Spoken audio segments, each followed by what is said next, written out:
Good day, everybody, and welcome to another edition of the Military and Foreign Affairs Network. I am your host, the Voice of Reason.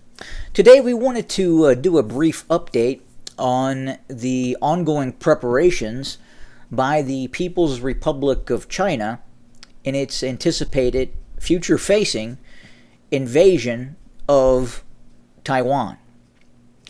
Now, most importantly, right now, in terms of current events, we are continuing to see purges take place inside the People's Republic of China, specifically within the scope of its military, the People's Liberation Army. Now, most recently, we have seen purges take place in the strategic support forces. We have seen purges take place in the strategic rocket forces, formerly the 2nd Rocket Army. Now, why is this happening? Why are we seeing these purges by Xi towards his military? Well, Xi is not being told what he wants to hear. That is why we are seeing these purges. Now, what's happening is essentially, from what we're hearing here at MFAN, is that every 90 days there is a report that is sent to Xi. He is debriefed on the future-facing capacity of the PLA to launch a very quick and very decisive invasion of Taiwan, essentially launching a decapitation strike and seizing control of the island in a matter of months. Now, what Xi is being told is, in these briefings, in these updates, that the PLA does not have that capability. In fact, he's being told, from what we understand, that even a blockade of Taiwan would be very difficult and not necessarily effective in terms of outcomes. And what is that outcome? The capitulation of Taiwan. Now, the PLA believes that it can take offshore islands and it could launch a partial blockade. The problem right now for the People's Liberation Army Navy is the U.S. subsurface fleet, its attack submarines. Virginia class and improved Los Angeles class submarines. The People's Liberation Army Navy is many decades behind the United States in terms of subsurface capability. And that is coming up in these reports that are being sent to Xi. The People's Liberation Army, the Chinese People's Liberation Army, fully understands that it cannot take control of Taiwan if it can't get across the Straits of Taiwan. Now, furthermore, even if the People's Liberation Army is able to get a foothold on the island, there is no guarantee that foothold would be successful. And what's happening is it's not a stationary target for the Chinese, because the Republic of China, or Taiwan, is continuing to upgrade and update its response, as is the U.S. Navy, as is the U.S. Armed Forces, continuing to update its response to a possible Chinese attack on Taiwan. But the big issue for the Chinese, that is in all probability many decades in the future, is the subsurface fleet of the United States. The Chinese right now really, they do not have a way around that obstacle. and what would happen even if the Chinese were able to land forces on the island. And that's, again, the Chinese aren't sure they can do it. That's the reports that Xi's getting. Yeah, they can bomb the hell out of Taiwan. They can launch 1,000 precision-guided ballistic missiles at targets. Taiwan is going to shoot some of them down. Taiwan's going to shoot a lot of them down. And they will be able to devastate Taiwan.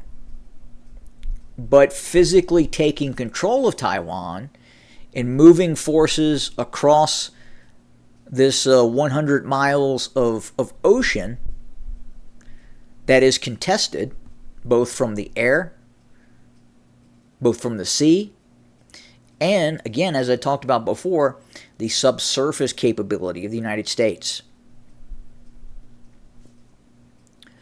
The technology that the United States has in terms of its subsurface fleet is vastly ahead in both numbers and quality ahead of the Chinese.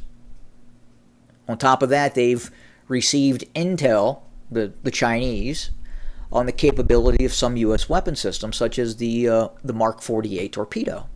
And now we're getting very simplistic.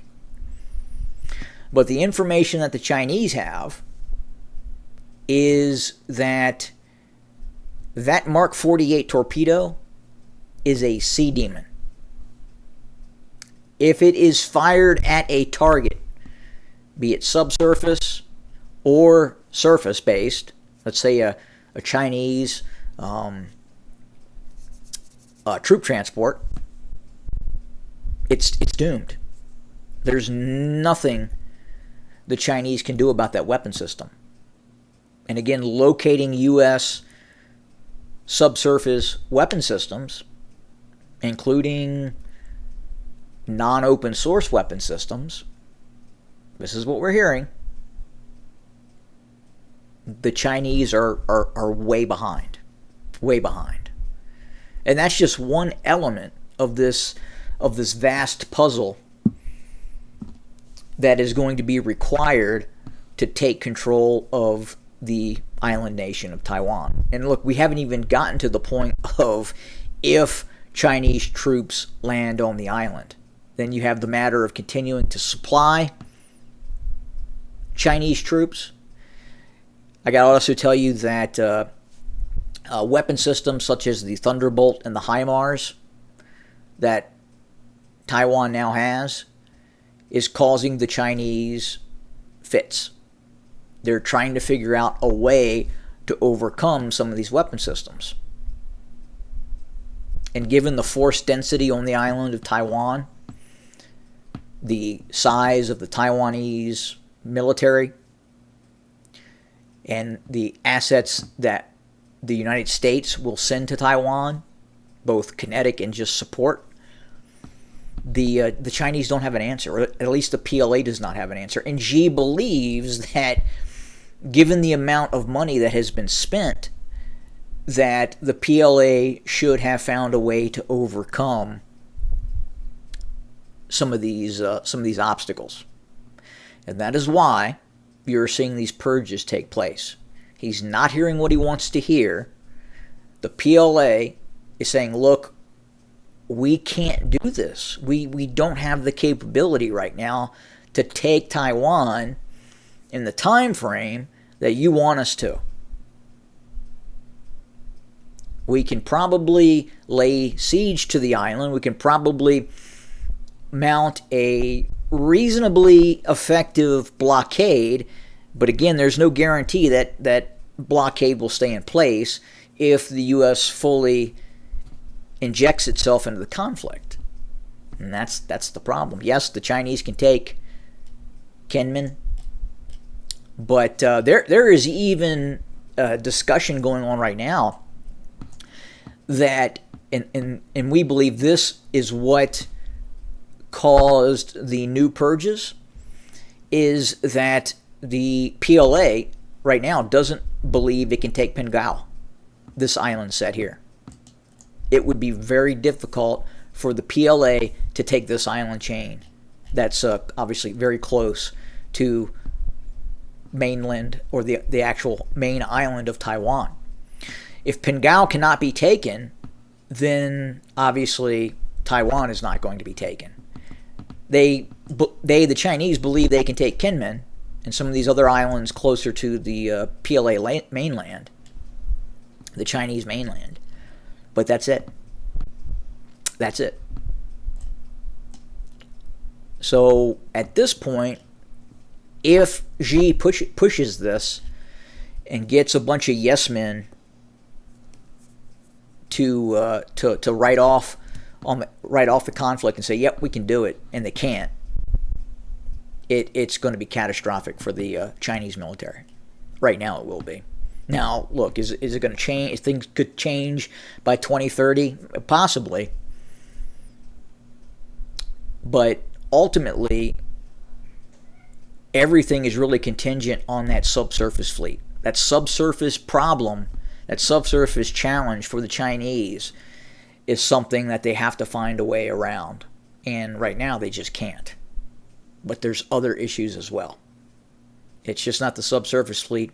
There are other issues coming into play that would prevent a successful Chinese operation. Thanks for joining us. Have a good day.